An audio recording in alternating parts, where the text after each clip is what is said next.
This is John Lauder, host of The Cheap Seats. Thanks for listening to the following broadcast on Public House Media.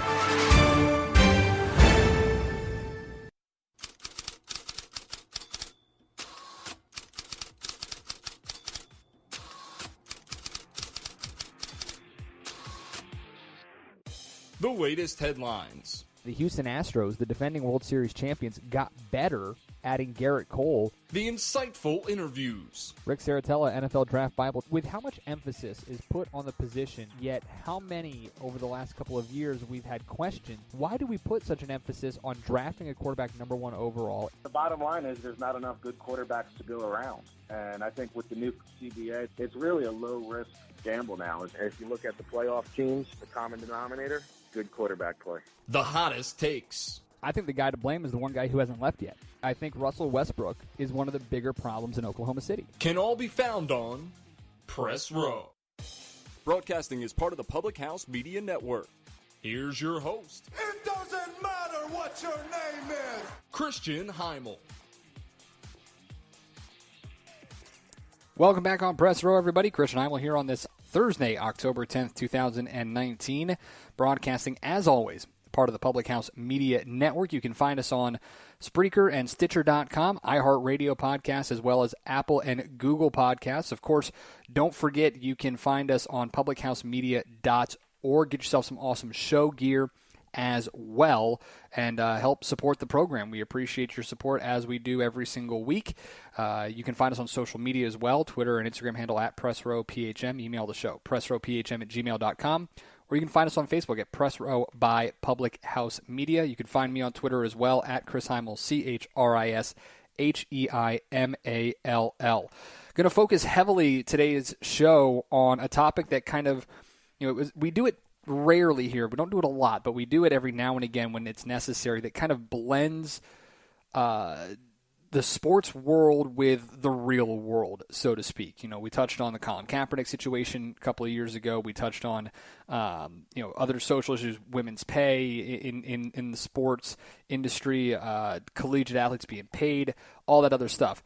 But we're going to focus today heavily on what's happening with regards to the NBA and China. And for those of you who maybe don't understand, maybe haven't paid attention at all, we'll do our best to break it down. Scoop B, Brandon Robinson, host of the Scoop B Radio podcast and contributor to Basketball Society Online and Heavy.com, is going to join us to kind of talk about this. He's been pretty up on how this kind of impacts the social construct of not just the NBA world, but the world at large. So going to talk a little bit about that. We'll get to your listener questions as well. But for those of you who maybe aren't aware, over the weekend, Daryl Morey, the general manager of the Houston Rockets, basically tweeted out support for the protesters in Hong Kong. And for those who don't know what's going on with regards to Hong Kong and China, there have been protests going on quite a bit in China, pro-democracy protests going on there in China, and in Hong Kong they have been protesting against the communist regime, against everything that is going on there in Hong Kong and in China. So Houston Rockets GM Daryl Morey posted a tweet last week that showed support for those anti-government protesters. And one of the things that the government in China has been very, very strict on and has been trying to really focus in on is, making it seem as though everything's fine. And the reason for that, and the reason why the NBA wants to make sure that everything is fine, is because the NBA is playing games in China here this week. The Brooklyn Nets, who are owned in part by a gentleman who owns Alibaba.com, which is a massive online marketplace in China, not to mention LeBron James being there with the Lakers, not to mention the history that China and the NBA have had in sponsorship deals. Obviously, Nike being over there in the branding, Yao Ming, Jeremy Lin, a number of others that are a big part of that. They all want to make it seem like everything's fine, partially, again, because that they want to protect business interests. So this isn't just a simple black and white, are you on the right side of social justice or whatever. This is very convoluted because of business, very difficult because of the relationships and the ties that they have here. And the NBA is trying to protect itself as much as humanly possible. the owner of the Houston Rockets, came out almost immediately after the tweet from Daryl Morey, which he has since deleted, and said, "We are not a political franchise." The commissioner of the NBA, Adam Silver, basically said earlier this week, he said, Daryl Morey, as general manager of the Houston Rockets, enjoys that right as one of our employees, talking about his right to free speech and freedom of expression. What I also try to suggest, said Silver, is that I understand there are consequences from his freedom of speech, and we will have to live with those consequences. Here are just some of those consequences that have come out right now. CCTV in China has canceled the broadcast of the preseason games between the Lakers and the Nets tonight as well as Saturday. A wildly popular sport. Those two teams, again, LeBron James and Joe Tsai, who is a co-founder of the e-commerce website Alibaba.com, owning the Nets. Massive, massive television draw. Now, what has happened is you've seen a number of partners with the NBA kind of suspend their partnership. Chinese smartphone maker Vivo has joined a list of companies that have suspended their ties with the NBA. Vivo was presenting sponsor of the games coming up. Mercedes-Benz Arena, big sponsor there. They haven't done anything yet, but you wonder what they're going to do. The NBA, in order to protect its interests and protect its players, namely LeBron James, because of his massive partnership with Nike and the 12 trips that he's made since signing his lifetime partnership and lifetime sponsorship deal with Nike to China that he has made over the last couple of years, to protect them and protect their interests even more, they've canceled media sessions ahead of tonight's game. Who knows if they're actually going to play the games coming up this weekend? This was supposed to be a benefit for Special Olympics. This was supposed to be a showcase of the fandom of Chinese basketball fans. And now what it's turned into, you throw in the political tariffs between the United States and between China that have been going on for the better part of a year, and it really adds a giant cauldron of a really difficult tightrope to walk for anybody involved in the NBA. So it's a little interesting. It's a little disturbing. I'll be honest, I don't know where it goes from here. I don't personally have a true opinion on what any of these folks should say. The NBA has always been a forward-thinking league, has always been on the side of social activism. You look at Greg Popovich, you look at Steve Kerr, you look at what LeBron James has said, you look at Blake Griffin, Chris Paul, the LA Clippers with the whole Donald Sterling situation a couple of years ago. You look at what the NBA did in Charlotte, North Carolina, taking the All-Star game away because of the bathroom bill that North Carolina had signed a couple of years ago. It seems kind of hypocritical that the NBA would almost stand pat with China in what is a conservatively anti-democratic government and stand pat with China because of business interests, when here in the United States they seem to be just completely fine with their players, their owners, their GMs criticizing the conservative population here in the United States. So it seems a little hypocritical, but I don't know if there's a right way that anybody can say anything. I don't know if LeBron James or Joe Tsai, the owner of the Nets, or Daryl Morey, for that matter, can say anything that will help the cause in any way, shape, or form, because it is so much more complicated when business interests and money and the type of billions of dollars are at stake here with a relationship between the NBA and businesses based in China. It's a little different in the NBA because of how outspoken everything is. I think that's why this is a big story, is because the NBA has always had employees, players, coaches, GMs that have been outspoken against social issues here in the United States, unlike in the NFL where players take a stance and they generally get blacklisted from the NFL, i.e. Colin Kaepernick, despite the NFL having similar ties business-wise to China. So the fact that the NBA has always been that kind of league where its players can be a little bit more vocal and can be social citizens and social activists, this makes it a little bit more hypocritical in my mind. But we'll get Brandon Robinson's thoughts on this. We'll dive into a little bit more what it means from a social construct, as well as what the future of this whole situation could hold, not just for the NBA and for China business relations, but for Daryl Morey and his employment situation with the Houston Rockets. We'll touch on that with Brandon Robinson when we come back. Your listener questions as well. You're on Press Row, broadcasting as part of the Public House Media Network. This is Jenna Burt, host of the Confessions of a Military Spouse podcast here on Public House Media. Thanks for listening to the following broadcast on Public House Media. Once you're done with this episode, I hope you'll come check out my show, Confessions of a Military Spouse, where we dig deep and talk about the unspoken hard truths of what it's really like to be a military spouse. A new show comes out bi-weekly. Don't forget to subscribe on iTunes so you never miss an episode of Confessions of a Military Spouse. Thanks again for checking out the following broadcast on Public House Media. Want to be part of the show? Go to Facebook and search Press Row Podcast Public House Media, or find us on Twitter and Instagram at Press Row PHM. You can also email the program, pressrowphm@gmail.com. This is Press Row with Christian Heimall, a Public House Media podcast.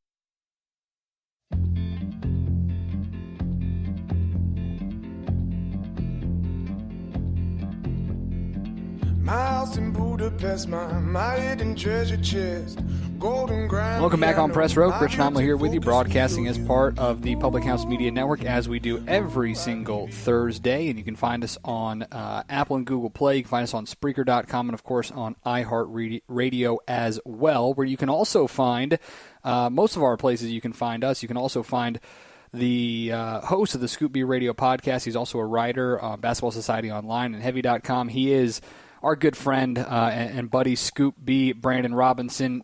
Brandon, it's always good to talk to you, pal. Appreciate the time. And thanks for allowing me to be myself. Oh, always. And that's part of the reason why I wanted to have you on, is because you are always authentically yourself, and want to talk with you about something that has kind of hit the airwaves and the news cycle in the sports world over the last couple of days. Daryl Morey, the GM of the Houston Rockets, making a tweet supporting the protests in Hong Kong, which his owner has come out and said, we are not a political franchise. Adam Silver, the commissioner of the NBA, has gotten involved in this right as the NBA has games going on in Tokyo and in China. A kind of a tumultuous situation a little bit, and it's continued to grow a little bit. But before we dive really into that, the NBA has always prided itself, it seems like, as being a league that is forward-thinking with regards to social issues. So how has this kind of impacted that brand, that thought process of the NBA? It's a slippery slope, and as you mentioned, the Lakers and the Nets play Thursday and Saturday in China. And what I find interesting is, the timing by Daryl Morey, I'm sure he wasn't thinking about it in that regard. It couldn't have been any worse. I mean, it's the point where, the Nets had that they were visiting a high school in China and to donate a refurbished court, and they canceled the appearance with the Nets. It's what makes the optics look bad, specifically, is the fact that the Houston Rockets itself has benefited from China. I mean, you had Yao Ming, a member of the Rockets, and you had Jeremy Lin, who was not, China-born, but of Asian descent. And, the Rockets have definitely benefited from their Chinese connections. And it's kind of like, one thing you mentioned about forward-thinking, the NBA has always been forward-thinking, but I think they've always kind of stayed out of the controversy box. I think when you look at Adam Silver, he's always been able to navigate in his stead since 2014, the Donald Sterling situation. And now I think this is the first time that the NBA kind of has a black eye currently with this. And it's kind of like they may not agree with his moves. Is it because they don't agree or because of the money involved? It's kind of like a slippery slope. It's difficult. You have to dissect the money versus the ration. You bring up a lot of good points, and I want to start with the money side of it. Obviously, considering the amount of money that comes through China, whether it be through Nike and the amount of sponsorship dollars there and the amount of production dollars spent there, Alibaba and what they have done in one of the owners, if I remember correctly, with the Brooklyn Nets connected to Alibaba. So how much of that is, that's a tight rope for Adam Silver to walk, supporting one of his GMs, but also understanding the business ramifications that could come with something like this. I mean, people in NBA circles that I have spoken with about it in the last 24 hours, it's a conversation of do you please China by getting rid of Daryl Morey, or do you kind of act like it didn't happen? You kind of can't act like it didn't happen because there's games being played in China, and I feel like both China and the NBA need each other. So it's like, how do you find that middle ground? And you mentioned just how does Adam Silver handle it? I'll never forget the Donald Sterling press conference, and I asked Adam strictly, what would you tell your sponsors like CarMax and others who may want to reinvest in a franchise like the Los Angeles Clippers? And this kind of takes the mirror back at Commissioner Silver and asks the question, like, what do you do to assure China that, that they can rock out with the NBA again? And every situation has a casualty of war, and it looks right now that it's Daryl Morey. And I think the other part of it that's interesting is this. You look at the productivity, of the clip of the Rockets the last couple of years. Mm-hmm. They had a chance to win an NBA championship or at least go to the finals. They were Chris Paul injury away from doing it. Okay, next year they struggle. They get mellow. Then the other portions that go on. D'Antoni and his coaching staff gets fired, or D'Antoni doesn't get fired, but his coaching staff gets fired. Okay, then now you bring in Russell Westbrook. And some people may think this is almost like the surrender. So it's kind of like Morey's going to be on the hot seat, and this incident is in addition to all the other things that have gone on the last few years where they've kind of deteriorated in a certain way. Yeah, you got James Harden. Yeah, you got these guys, but, they say think twice, speak once, and maybe he shouldn't have put that tweet out. Speaking with Brandon Robinson, host of the Scoopy Radio podcast, as well as a writer for Basketball Society Online and Heavy.com. You brought up something that I touched on in the first segment of the show, and that is the future of Daryl Morey. I mean, obviously, this is nowhere near what happened with Donald Sterling and the Los Angeles Clippers in any sense of the way. But considering what this could do from a business side of things, Adam Silver's already come out and basically said he supports Daryl Morey's right to free speech, while also understanding the business ramifications that could come from this. Is this one of those things? You mentioned the casualty of war, so to speak, being Daryl Morey. Is this one of those things where he goes into the 2019-2020 season kind of understanding this is probably his last year, or is this something where Adam Silver basically just tries to cut ties with Daryl Morey right now? I'm not sure. I think it's easy to react when things are fresh, but I'll tell you something. We both went to Hofstra. We know about the BJ. And I think that one thing that I found interesting just scrolling through Twitter was the whole Ellen drama with her sitting next to former U.S. President George W. Bush and, her having issues with, maybe things with the Republican Party and homosexuality and some of the other things. I was scrolling, but it's interesting how Morey and Ellen, those two things have been trending the last couple of days. And Ellen kind of came out and made it put it into bite-sized forms, being palatable and kind of putting things into perspective. Last I checked, Daryl Morey's not a stand-up comedian. He does no analytics, and he's been heralded as just this guy that has been able to transform technology and sports in the 21st century, going to a lot of Harvard sports conferences, etc. But I'll tell you one thing, if Mike D'Antoni's on the hot seat, I think Morey should be too, because he is the architect of the team. And I think that when you go back in time and you look at the last couple of years, you didn't re-sign Trevor Ariza. Mm-hmm. You gave Clint Capella a ton of money. And you let Chris Paul go. A couple years later, what do you have to show for it?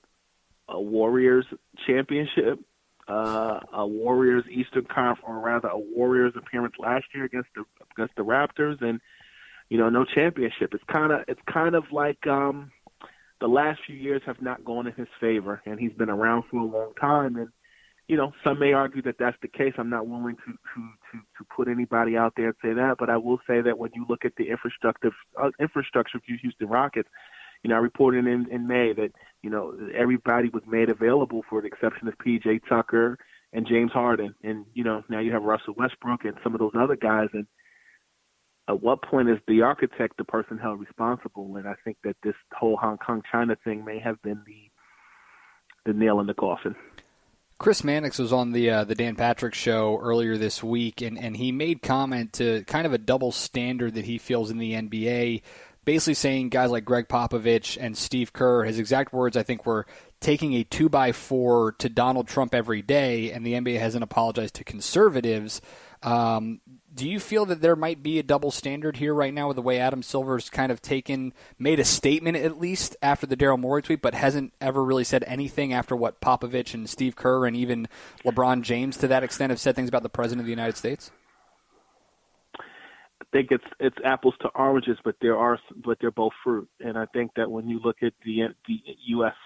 Government, I have friends that are Republican, friends that are independent, friends that are Democrat. Me personally, I didn't vote for Donald Trump. I still believe, at least on paper and at least in his role in government, he is the President of the United States. There's a level of respect that we should have.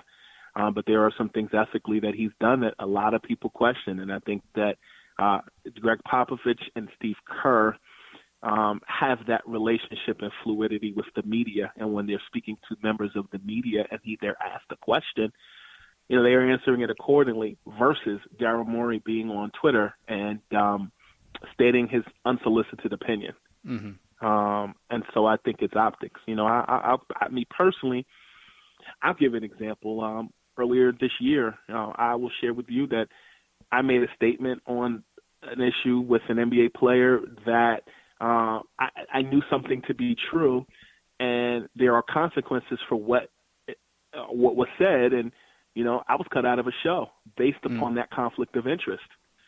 And so you have the freedom of speech, but the consequences that come from that, you don't have control over. Right.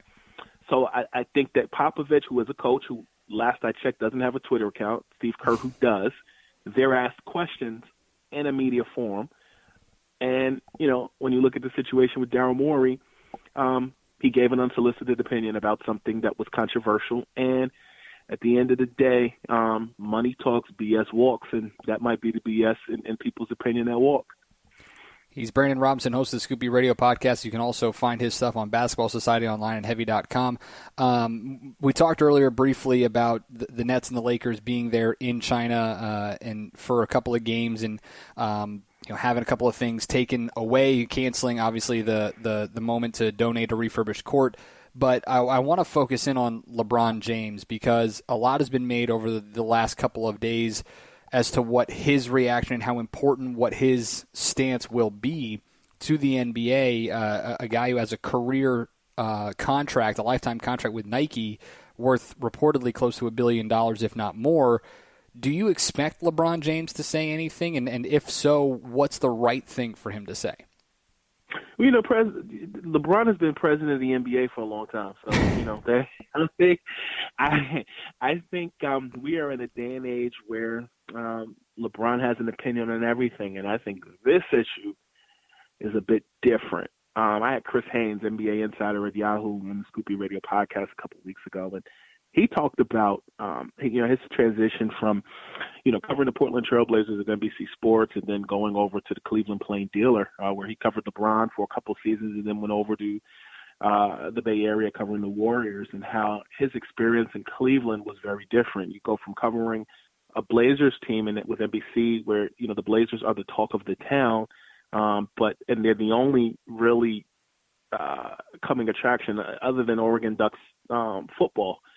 And then going to Cleveland where LeBron, sun rises and sets on him. The sun, that is, rises and sets on him. And, you're asking LeBron questions about sneakers. You're asking questions about politics. You're asking questions more. And LeBron has, kind of just been that ambassador of just social issues, or just almost like an Obama effect on the NBA.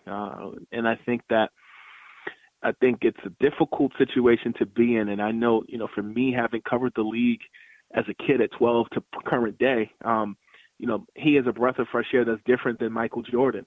Michael Jordan once made comments about, someone asked him who he was voting for, and he said, man, Republicans wear sneakers too. He's never really been political. And I think, if LeBron is going to be political about or speak about politics in this instance, whether it be who's running for the President of the United States, maybe he has to be vocal now. But I'll tell you something. People don't really remember this, but early on, the Cavs back during his first stint had signed a petition about Darfur, and he never signed it. Yep. And this was earlier in his career when, he was just figuring things out. I think as LeBron gave a damn less about what people thought, he became more vocal. And I think that started after the decision in 2010 when he went to the Miami Heat. I think where he is now, he's more towards the end of his career. But, that connection to Nike is very different than anything else.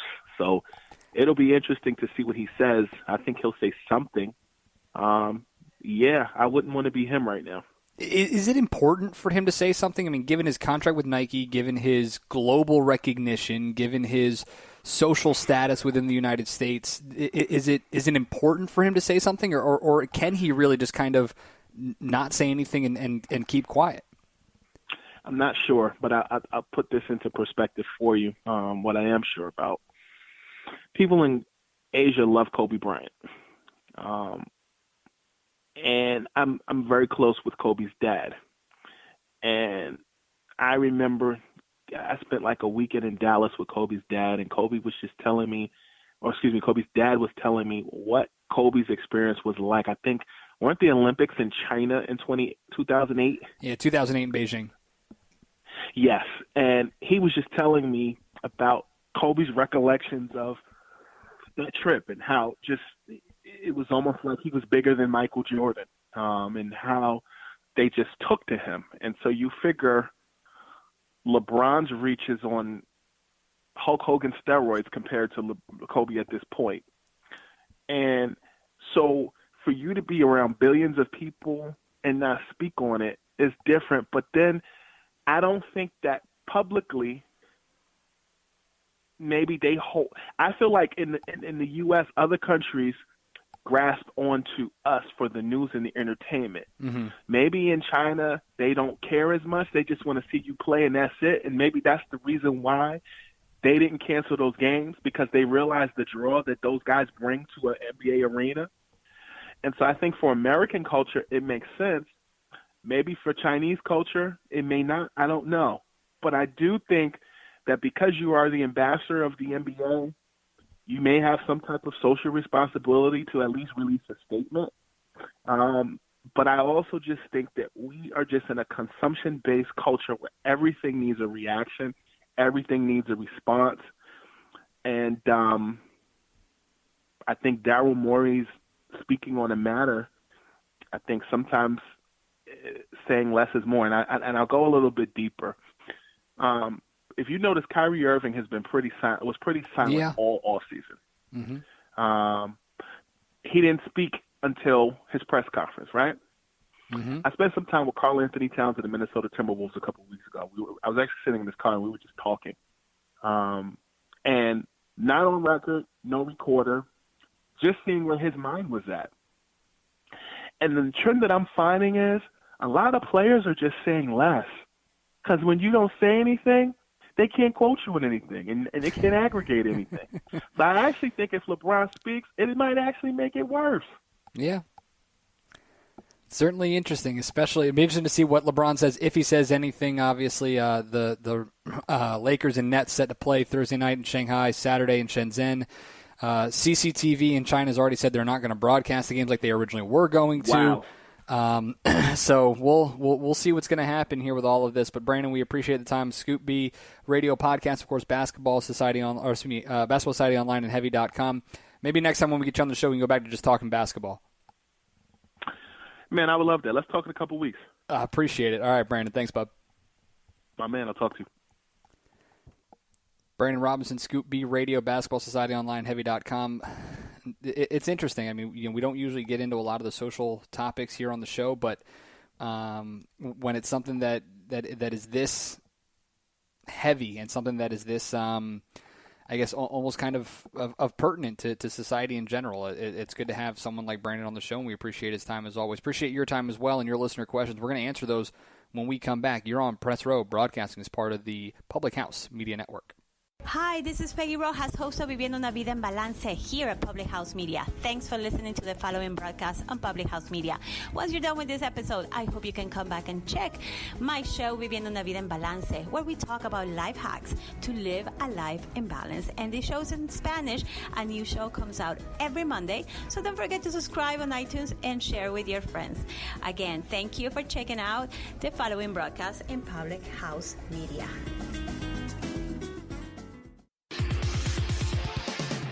Listen to every episode and get the latest shows sent right to you. Subscribe to Press Row on iTunes, Google Play, iHeartRadio, Spreaker.com, and Stitcher.com. Or visit us online at www.thephmedia.com. This is Press Row with Christian Heimall, a Public House Media podcast.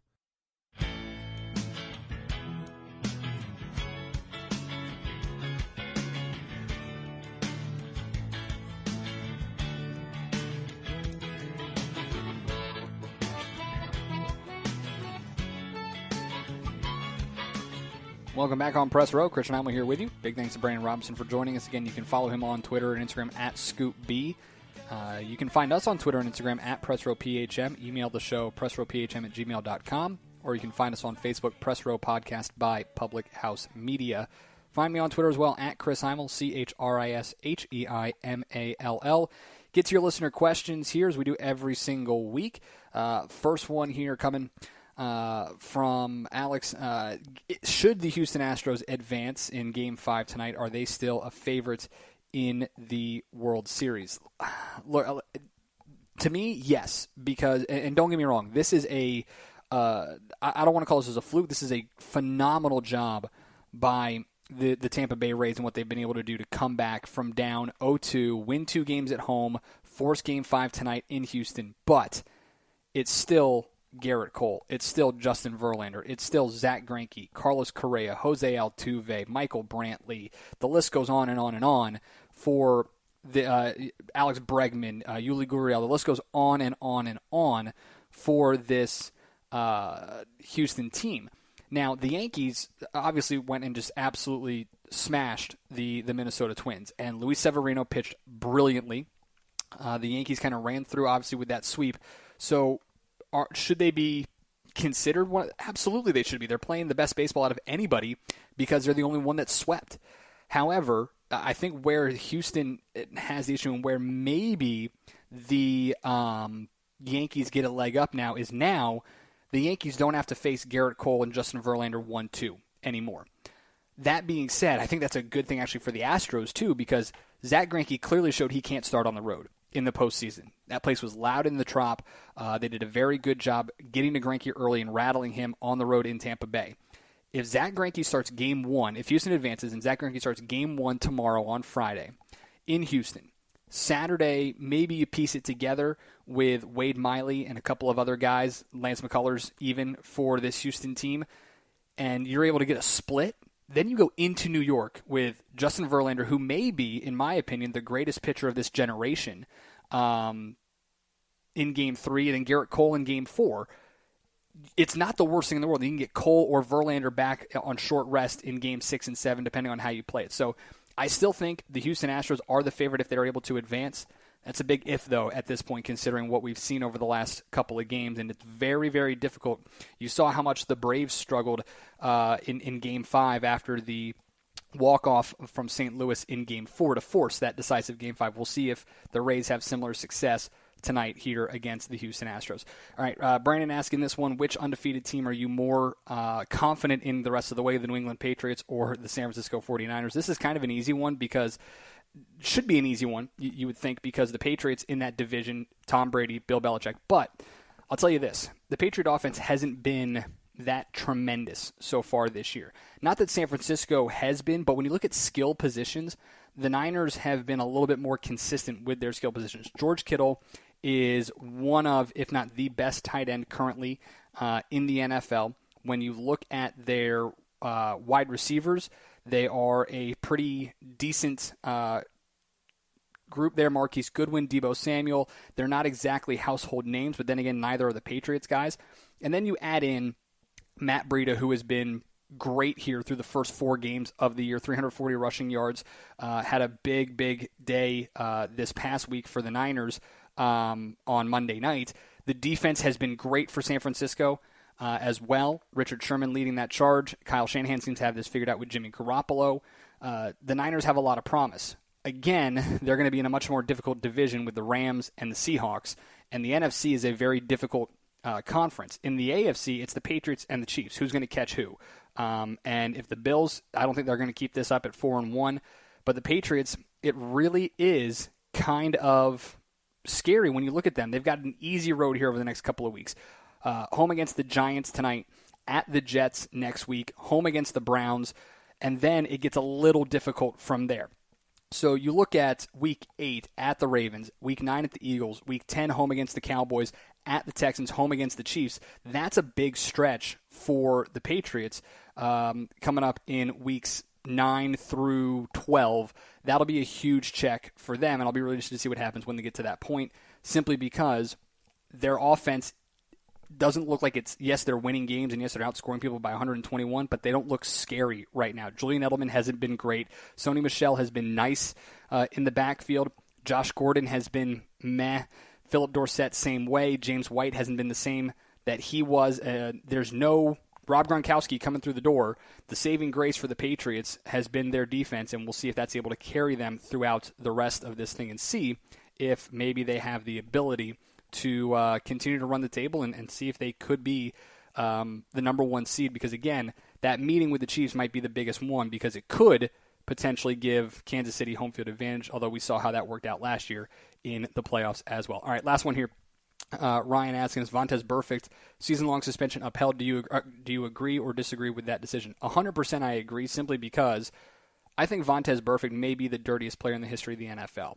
You look at his consistent pattern of tackles. He has no regard for his opponent's safety, and if we're going to be in an NFL that is going to try to clamp down on these dangerous hits and try to be that type of the NFL, call it the no fun league, call it, flag football, whatever you want. But if they're going to do that, they have to make a statement. And someone like Vontaze Burfict, who has consistently and constantly been at this, remember 3 years ago with Antonio Brown in the playoffs when he was with the Bengals and Brown was still with the Steelers. This isn't the first time that this has happened. He had a couple weeks ago where he hit 2 different players illegally. It's been repeated violations, unnecessary roughness, and I think this is something that realistically was meant as a way to basically tell Vontaze Burfict, change or you're never going to play in this league again, because to hit him for essentially a 9-game suspension basically could end his career for Vontaze Burfict, someone who has been in the league for a while but hasn't, has also been one of these guys that everybody kind of knows. I think he's a dirty player. I don't know how the rest of the NFL thinks about him, but someone at his age, someone who has had these kind of continuing circumstances to be a very aggressive, we'll say for the lack of a better term. He's only 29, but I don't see how he continues to play in the NFL if he's going to continue to have these type of situations. I think that's why the NFL went and did what they did by suspending him and upholding that suspension for this entire season. What would have been interesting is if this happened in, say, Week 11, Week 12, where you've still gotten a 9-game suspension, meaning the rest of this year and the first 4 or 5 games of next year. But we'll never know that. We just know what happens for next season if Vontaze Burfict does decide to come back. As always, appreciate your listener questions every single week. Submit them on social media at Twitter and Instagram, at PressRowPHM. Email the show, PressRowPHM@gmail.com, or you can find us on Facebook, Press Row Podcast by Public House Media. Big thanks to Brandon Robinson, Scoop B Radio, as well as Basketball Society Online and Heavy.com. You can find him on social media at Scoop B. You can find me on Twitter at Chris Heimall, ChrisHeimall.